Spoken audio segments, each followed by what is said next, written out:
Okay. This is part 2 or the continuance of the topic. It's about introduction to terminology.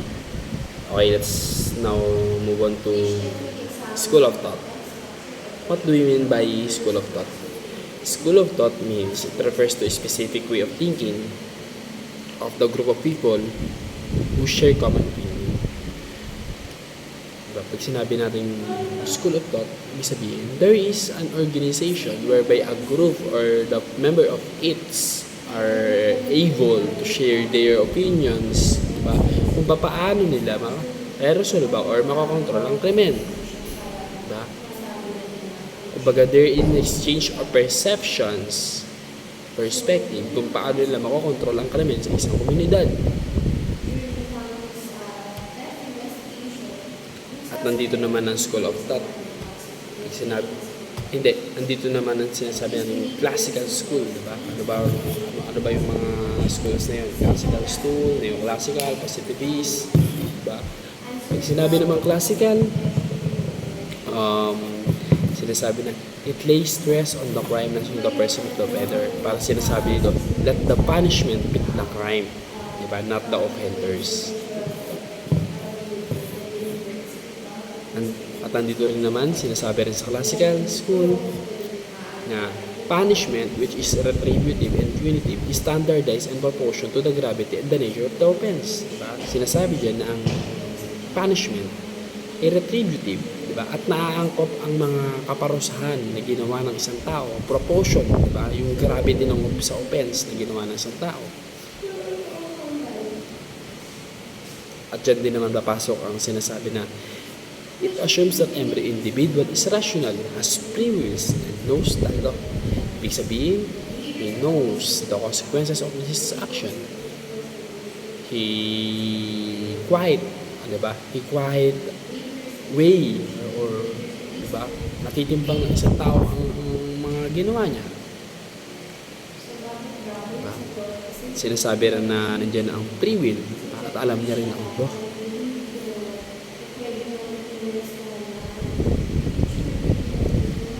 The general proposition of this school is to make undesirable acts pain, which is by attaching punishment to them and to make the amount of pain entirely different so that prospective criminal would disconsolation and make it just sufficient so that the pain would exceed the pleasure. Diba?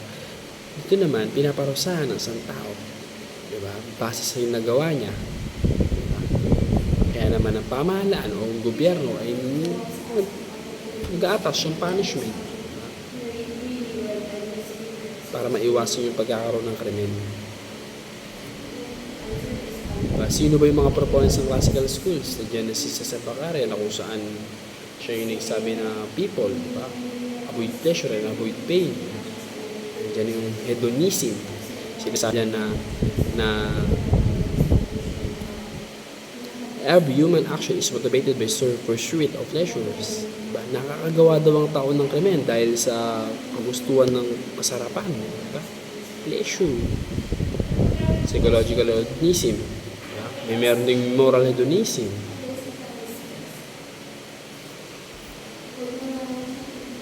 Diyan naman ang second one is neoclassical school. Sinasabi niya na it modifies the approach of the classical school. Binago niya yung classical school dahil yung sinasabi dito na ang children ay lunatics ay cannot calculate pain and pleasure, diba? Kaya hindi sila consider na criminal, diba? At hindi sila dapat i-punish. Kumbaga dito, diyan pumapasok ang mitigating circumstances natin or diyan na pumapasok ang exempting circumstances natin dahil nga, diba? Children exempt sa criminal liability, lunatics, mga baliw.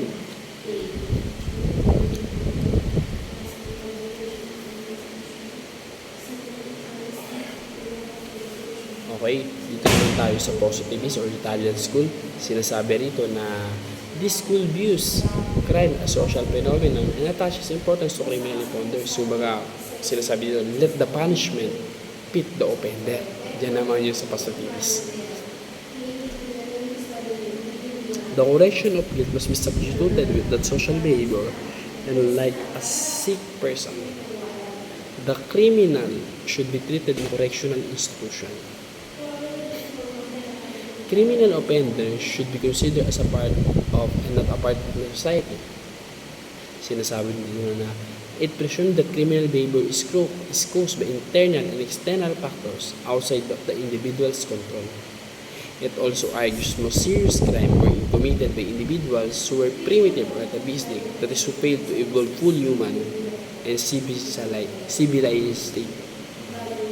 Kumbaga dyan na bumapasok yung mga atavistic, mga nakagawa ng crime. Diba?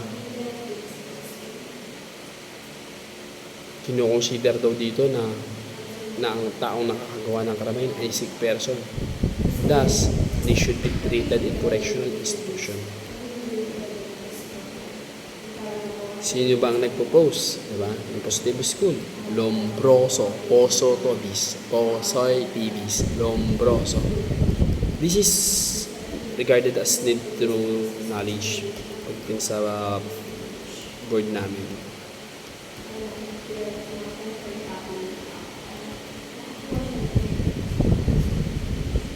Lombroso's classification of criminals.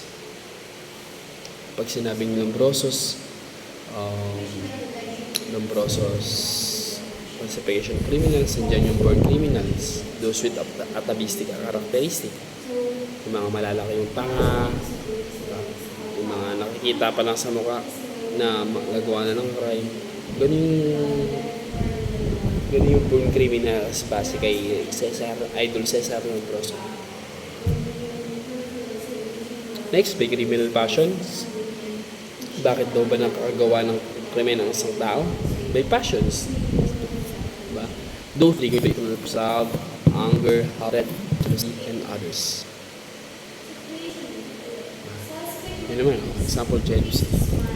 Pag sinabi sa jealousy, yung boyfriend niya, yung girlfriend niya, yung babae, yung lalaki. Nakita ko yung paramor. Binanatan ko. Ayan. Diba? It is only through emotional force kung bakit ko nagawa yun.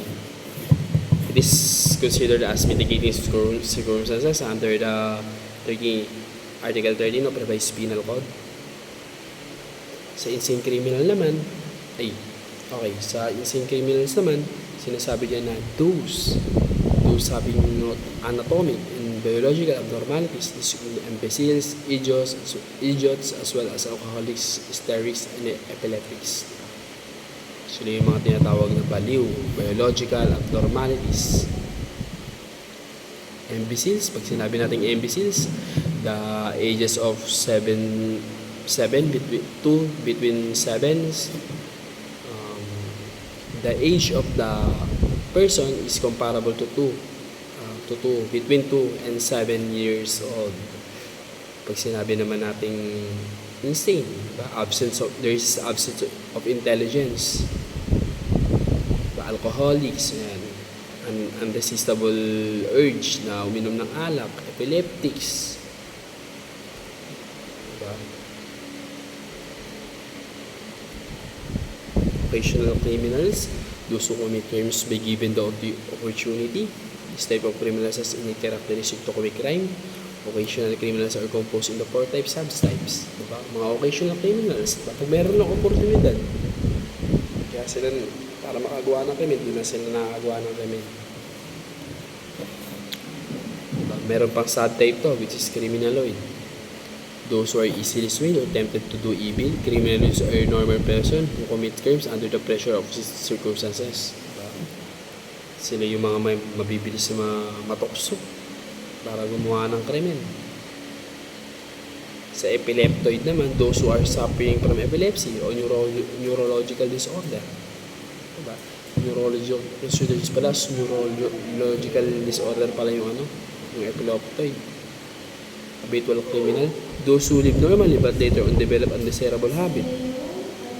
Gambling, drugs, which is lifetime criminality. Ayan. yung mga nalulung sa droga, yung mga nalulung sa sugal, so, yung mga prone, diba, na mag-commit ng crimes against person, theft against property, diba? Simple as that. Pseudo-criminals, like criminaloids, pseudo-criminals are normal person.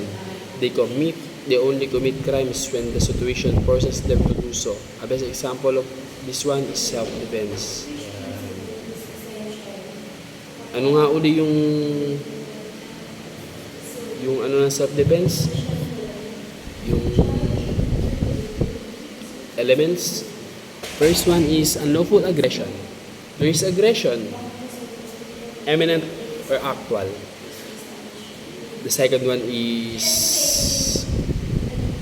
reasonable means employed to prevent it or repel it. Ibig sabihin, the one who making the defense as a proportion to the force of the adverse party in order for them not to violate the rational equivalence theory.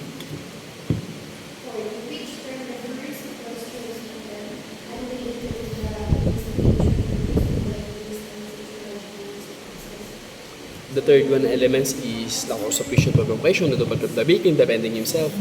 Ibig sabihin, wala siyang provocation, wala siyang action na kung saan mag-result ito sa adverse party ng aggression. Enrico Perry. Sino ba si Enrico Perry? Si Enrico Perry daw ay student ni Lombroso and was known, diba, as his best associate. Investigate social and economic factors and postulated on crime prevention methods. He stressed out that society needed protection against criminal which can be achieved through criminal law and penal policy. Diba? Si Enrico Perez daw, ma-achieve lang daw yung protections from criminals pag nagkaroon ng penal policy or criminal law. Diba? Kumbaga, binding, sinusunod, dapat sundin sa isang lugar o sa pamahalaan, gobyerno. Dito naman pumapasok si Rafael Garopalo. Si Rafael Garopalo daw ay isang Italian jurist, diba? At estudyante siya ni Lombroso. Diba? Sinasabi ni Rafael Garopalo na he traced the roots of criminal behavior not to physical features but to their psychological equivalence which can be called moral anomalies or moral inferiorities. According to this theory, crimes are founded in all human societies regardless of their views. Lawmakers in society can disregard that. Sino uli ang father of sociology? Si Auguste Comte. Siya ay French.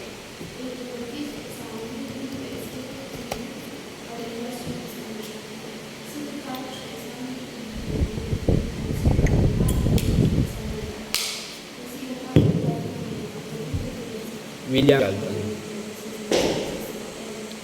was an American psychologist known Matisse. He created the field of somatotyping that tried to correlated body types with behavior intelligence and social hierarchy illustrated by his Ivy League nude posture photos. There is an column ectomorph. Sila ay mga small body, thin, trophy, shoulder. Temperament nila cerebrotonic, full of complaints, insomniac, which chronic fatigue and sensitive skin, nervous, self-conscious, introvert. Pag endomorph naman, round fat, soft and roundy body. Biserotonic, they are relaxed, jolly, lazy, comfortable, luxurious, extrovert. Mga matataba dyan, sa talamayan. Mesomorph, muscular, athletic, good. Somatotypic, active, dynamic, assertive, aggressive, more prone to criminal activity than ectomorphs and endomorphs. Yan yung mga malalaki katawan. Meron din tayong body types meron naman body types basic na pinag-aralan naman ni Kretschmer. Nandiyan na ang peak type and fat bodies. Sinasabi naman dyan na may investment sila para kumit fraud and deception. Sa athletic type naman, athletic type, muscular body, diba, usually commit crimes of violence.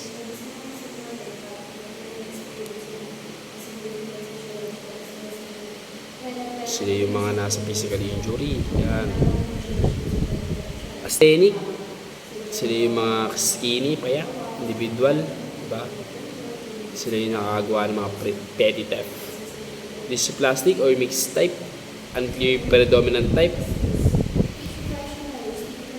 sila yung mga chismoso, yung mga unproportion yung body type. Mga chismosa yan, karamihan. Charles Darwin is best known for his contribution to evolutionary theory. He concluded that man developed from lower forms of life at a reach highest stage of development. Yan, marami pa tayong other school. Nandiyan yung cartographic school, geographical schools. The school is primarily concerned with the distribution of crimes in certain areas, both geographical and social. It follows the principle that a particular place or area shall best be known a particular type of crime depending on the location and the geography of the place and social condition. Kumbaga, ito daw, yung lugar ng saan nakatira ang isang individual, may kinalaman kung ano yung mga crime na makakomit niya. Halimbawa, sa squatter area, puro droga, alam mo na, gambling, and may versions na, yun,